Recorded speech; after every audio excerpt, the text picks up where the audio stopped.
106व्या जयंतीला 106 रक्तदात्यांचा संकल्प. NY5 ग्रुपचा अनोखा सामाजिक उपक्रम. नागेश भाऊ यादव यांच्या आवाहनाला युवकांचा उत्स्फूर्त प्रतिसाद. पंढरपूर.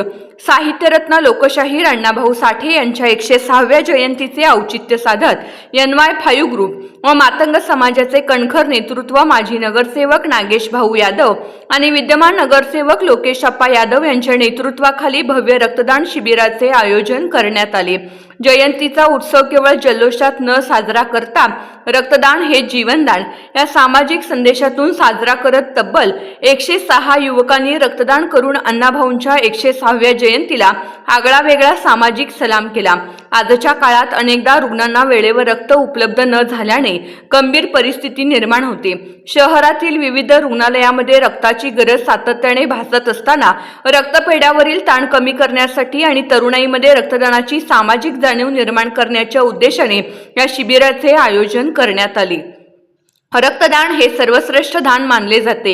एका रक्तदात्याचे रक्त अनेक गरजू रुग्णांचे प्राण वाचवू शकते. त्यामुळे तरुणांनी पुढाकार घेत नियमित रक्तदान करावे असे आवाहन माजी नगरसेवक नागेश भाऊ यादव यांनी केले होते. त्यांच्या या आवाहनाला युवक कार्यकर्त्यांनी उत्स्फूर्त प्रतिसाद देत 106व्या जयंतीनिमित्त 106 रक्तदात्यांचा संकल्प प्रत्यक्षात उतरवला.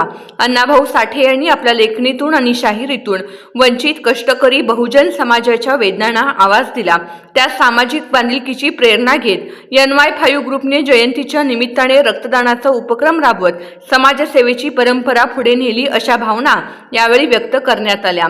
या उपक्रमासाठी बहुजन रयत परिषद जिल्हाध्यक्ष नागेश भाऊ यादव, नगरसेवक लोकेशप्पा यादव, शहराध्यक्ष नाथा यादव, मध्यवर्ती अध्यक्ष विवेक सरवदे, उपाध्यक्ष तुषार करजगीकर, कार्याध्यक्ष संजय बबलू यादव, खजिनदार सत्यवान यादव, सल्लागार अमर यादव, सचिव अनिल किसन यादव, मिरवणूक प्रमुख प्रदीप यादव, ज्येष्ठ समाजसेवक भाऊसाहेब तात्या कांबळे, युनियन नेते दशरथ यादव यांच्यासह दत्तात्रय यादव, सीताराम माने, लहू रणदिवे, भास्कर कांबळे, खंडू कांबळे, उमेश कांबळे, सूर्यभान वाघमारे, दत्ता थोरात, अजित जाधव, योगेश रणदिवे आदी उपस्थित होते. जयंतीचा उत्सव रक्तदानातून जीवनदान. अण्णाभाऊंच्या विचारांना सलाम करत 106 रक्तदात्यांनी दिला माणुसकीचा संदेश.